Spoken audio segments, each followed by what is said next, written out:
Good morning, good morning, good morning, good morning. Good morning po sa lahat ng mga kababayan natin, no, in this place of Pikawayan. And also sa lahat po ng mga men's, sa lahat po ng mga LM, sa lahat po ng mga youth. Good morning po sa inyong lahat. So it is your host, no, Pastor Dudoy Franco, no, is now live streaming in Facebook. So magandang gabi po, magandang umaga po sa inyong lahat, no, sa uli. At happy birthday pala, no, kay Brother Rinante. So happy birthday, no, sa liwat.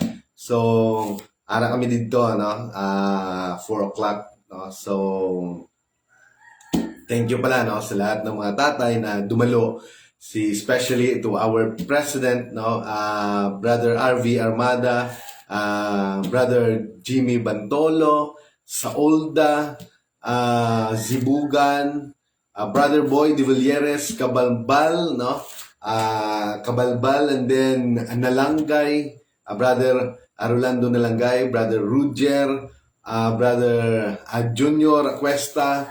So marami pa, Brother Mario, marami pa kanina, no, so hindi ko po masambit lahat, pero thank you po, no, sa lahat ng mga tatay na nagharana, no, 4 o'clock in the morning kay Brother Rinante. So happy birthday, no, Brother Rinante, and also kay Brother Ramil, happy birthday gihapon. So thank you po, no, it is Tuesday, if I'm correct, no, kasi hindi po ako masyadong fan sa araw at saka sa date. I mean April 4, if I'm correct, or 5, no, 2022 na po. So thank you po, no.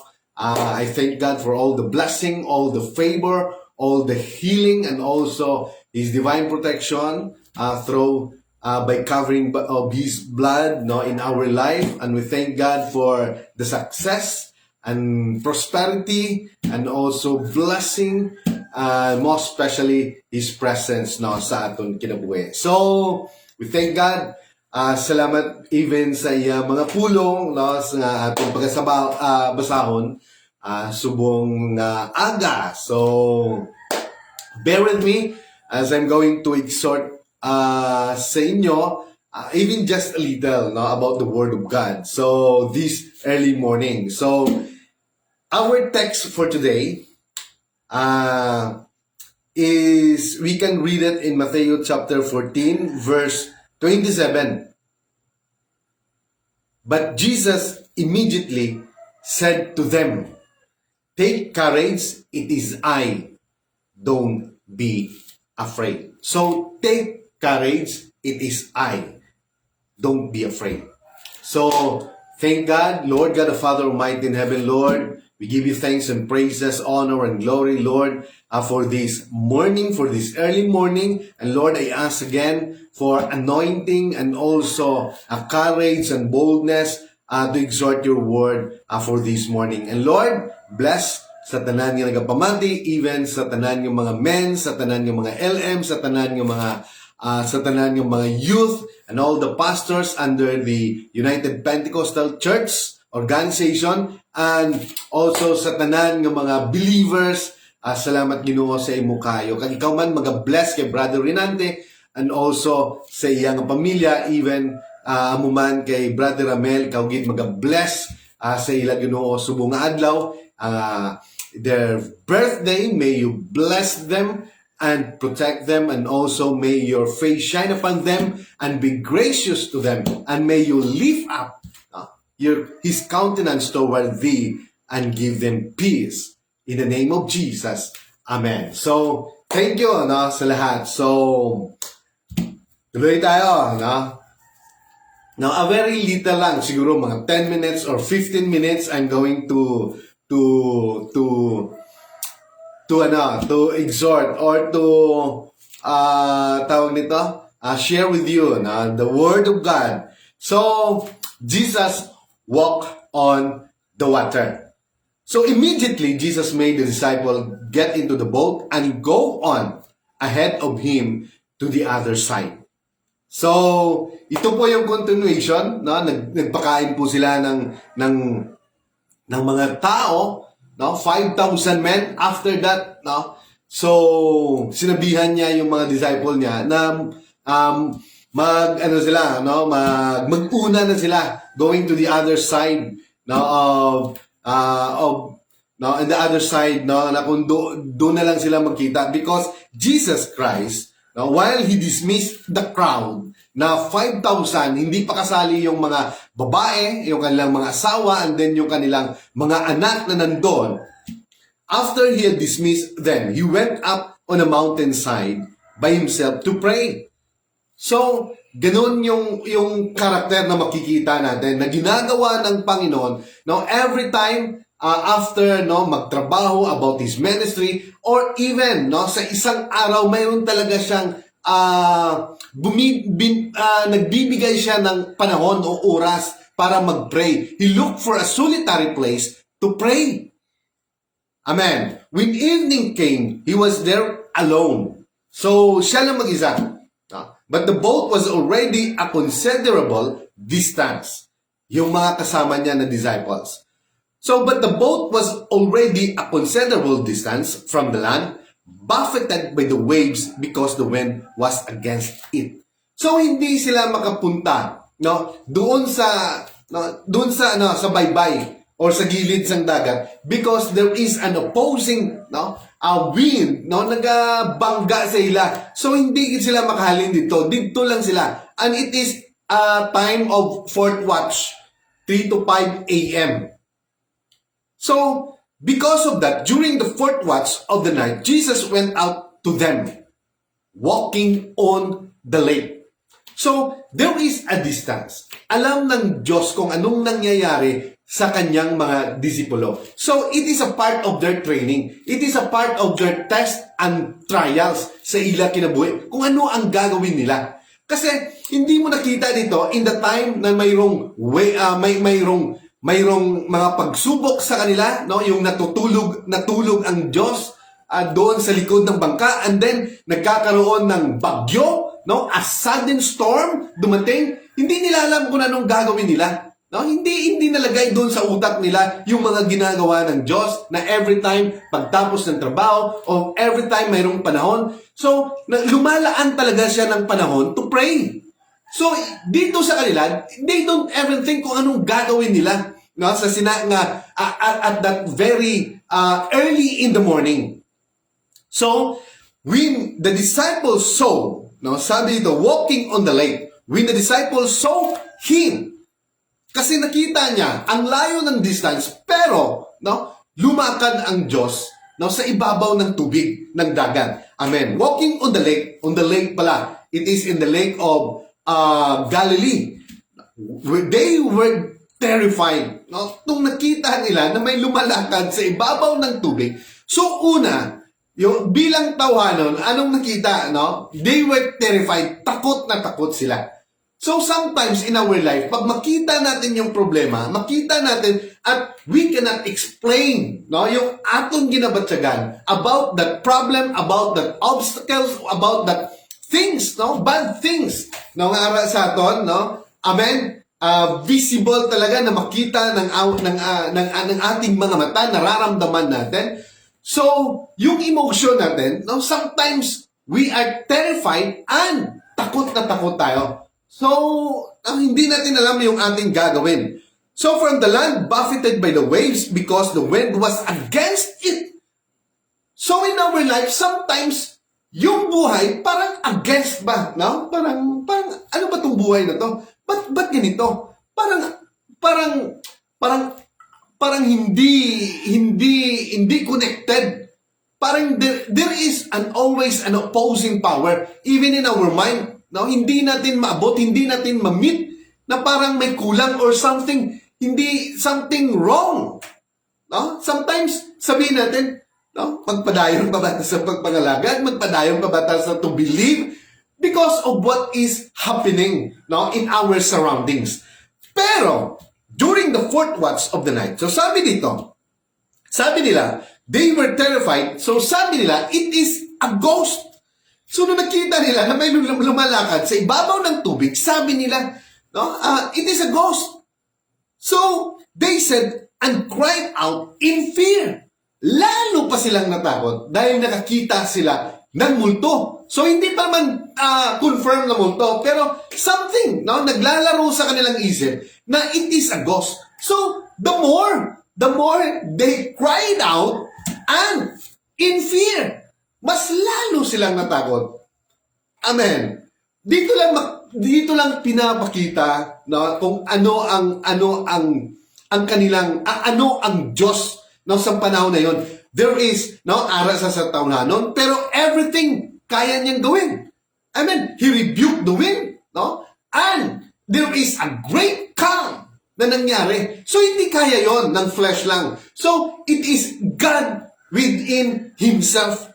Andyan ang Diyos, the Spirit of God that dwells in Him. So, ganito din. Hindi kaya if only the flesh. Sino ba ang flesh na makita natin even until now nga makalakad sa tubig? Wala.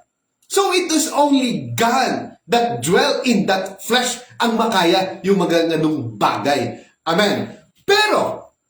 But immediately said to them, take courage, it is I. No? Sabi niya, no? Mag-isog ka mo. Take courage. Maging maisog ka mo. Sila niya, ako to. Ang unang ipakilala dahil sa Ginoo. Ako to.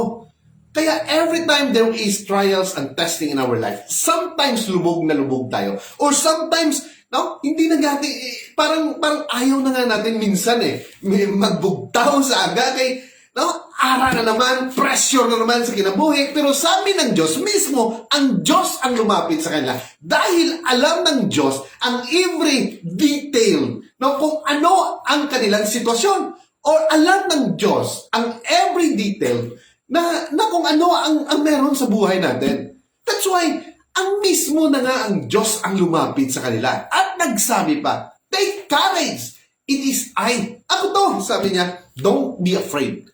Huwag tayong matakot. Amen. May distance pa yun, ha? May distance pa yun nung nagsalita ang Diyos sa kanila. Amen. So tuloy tayo. Lord, if it is you, so confirmation yan. Kung ikaw yan, no? Kung ikaw gitna, sila ni Peter. Peter replied, tell me to come to you on the water. So, doon, no? Sa talagang mayroon siyang faith na sinabi yon sa Panginoon. Then Peter got down, sabi ng Diyos, tell me to come to you on the water. Sabi ng Panginoon, come. He said, no? Wala nang pag-alinlangan pa.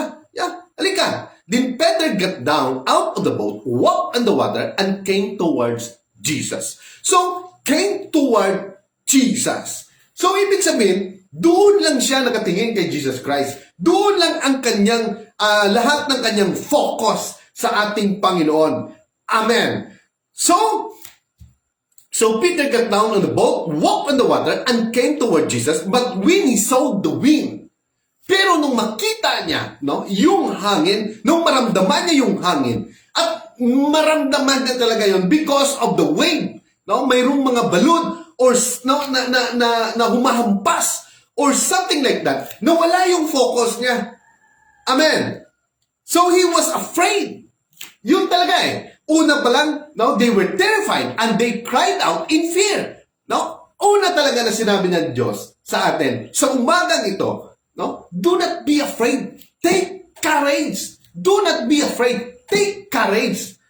Amen. So kaya, no? Kaya minsan sabihin natin, no? Sa ating spirito, take courage. Don't be afraid. God is with us. No? He is, no? He is Emmanuel, God with us. Amen. So sabi niya, nawala yung focus niya, but when he saw the wind, he was afraid and beginning to sink, cried out, Lord, save me. Amen. So nung nawala yung focus niya, it means nawala yung faith niya. Something's nag-wane. Amen, na parang hindi siya makalapit, pero sang time na no? Ang maganda lang, nung sabi niya, Lord, kung ikaw na, pwede ba ako makalakad sa imo? Siling sa'yo, come! Ang maganda lang, dahil talagang lumabas siya sa bangka, hindi lang isang paa, kundi dalawa talaga, talagang lumakad din si Peter. Talagang mayroon siyang faith, no? Nagagawin yon. Tayo, no? Tayo. yung tanong ngayon tayo, di ba? So, this story, no, it remind us, no, about what happened in this time. So, ito rin ay nagre-reflect din sa atin. Amen. So sabi niya, even though, no, naroon yung takot, naroon yung nawala sa focus, and beginning to sink, hindi naman kagad-agad, no, beginning to sink, he cried out. Ito yung ginagawa natin eh. Every time there is a problem or something, hindi natin alam kung anong nangyayari, something, wala na tayong makakapitan, and then we cried out to God. Amen? Ito nangyari sa Kanya. And then He cried out, and then He said, Lord, save me. Directly. Wala na sang iban pang, no? Humiyak na siya, pero talagang sinabi niya, no? Ng Kanya, no? The word, no? Talagang sinabi niya, Lord, save me. Wala na. No? Kasi sometimes we prayed and then we cried out. Hindi naman natin sinasabi kung ano yung gusto natin. No? Parang bata tayo. Sometimes we are very emotional. No? Sabi nga, and then, no? Kaya yun ng bata eh. Wala naman siyang, no? Pagdadalhin mo sa mall yan, wala naman siyang gusto. Pero nung makita ng mga mata niya, yung mga magagandang bagay, no? Talagang iiyak yan at iiyak para bilhin. Pero nung tanungin mo kung anong gusto niya, hindi niya may sabi. So,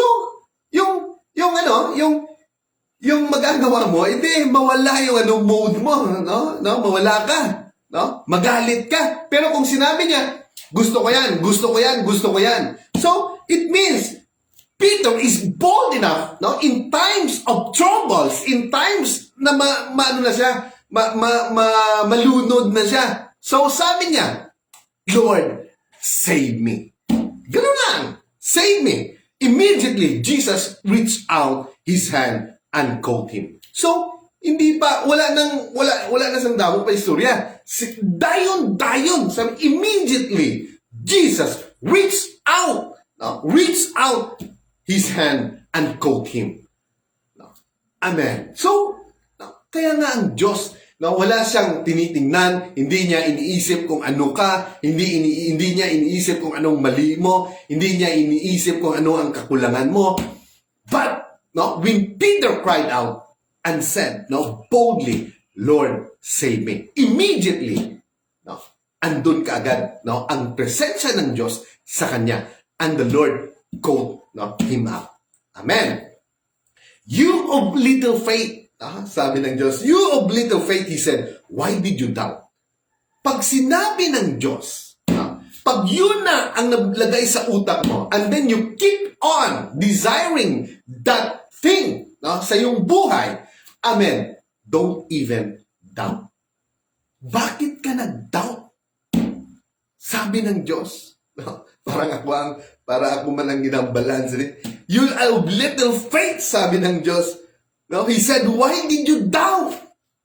Wow! And when they climbed into the boat, the wind died down. So, ito yung pinaka-importante. Isa to sa mga pinaka-importante. Kanina, mayroong distance, nakita nila, sabi nila, it is a ghost. Nung wala pa ang Diyos, there is a distance. Pero, may arat na sila sa hope. Pag sinabi ng Diyos, it is I. Take courage. Ako to. So, nagkaroon sila ng faith. Even Peter. Kasi si Peter talagang unang-una yan eh. Hindi niya alam yung sinasabi niya. Pero this time, mayroon siyang courage na lumakad sa tubig. Tayo. May courage ba tayo na lumakad doon sa tubig? Doon sa lake or sa dagat? Sa ibabaw ng tubig? I think, hindi natin kaya yan. Pero si Peter talagang lumakad because of Jesus Christ. Without Jesus Christ in our life, we can do nothing. Wala tayong hope eh. Wala tayong masasandigan eh. So, it is, we should always establish, our faith, na talagang maligon on the rock. On the rock. Amen. So, because of this, sabi dito, ang pinakamaganda dito, nung nandun pa si Peter sa tubig, nung iniahon niya si Peter sa tubig, wala pa din. Hindi pa rin kumalma. Pero, when he climbed, sabi nito, when he climbed into the boat, the wind died down. Amen. So, kung anong problema natin ngayon, kung ano man ang nabatsagan natin sa aton kinabuhi or something, there is something like this that you don't know and hindi mo maintindihan. Pero, with the presence of God, no, andun na sa bangka or in the boat, the wind, no, sabi dito, the wind died down. So, if we will be connected to the presence of God and then makakonect ka, lahat ng mga kalituan, no? Kalituan dyan sa isip mo, lahat ng kung anuman ang emotion, anuman ang mga iniisip mo na hindi maganda, there is something that you will feel. There is a what we call is a peace of God now there in your heart. That's why always connected. We should always connected to our Lord Jesus Christ. We should always worship Him. Hindi tayo, no, hindi kita maguntat, no, hangtod hindi na doon maabot ang iyang presensya. Amen. So, madali na lang.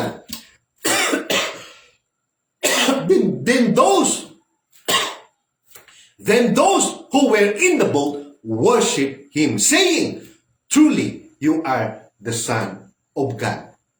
So doon, no, matagal na sila, no, ilang araw na o ilang days na o ilang buwan na sila na, no, nagkasama. Pero doon pa rin, no, nakita nila when they saw, no, that experience or, no, nakita nila and then when they experience that kind, no, ang inang event sa ilang kinabuhi on that time.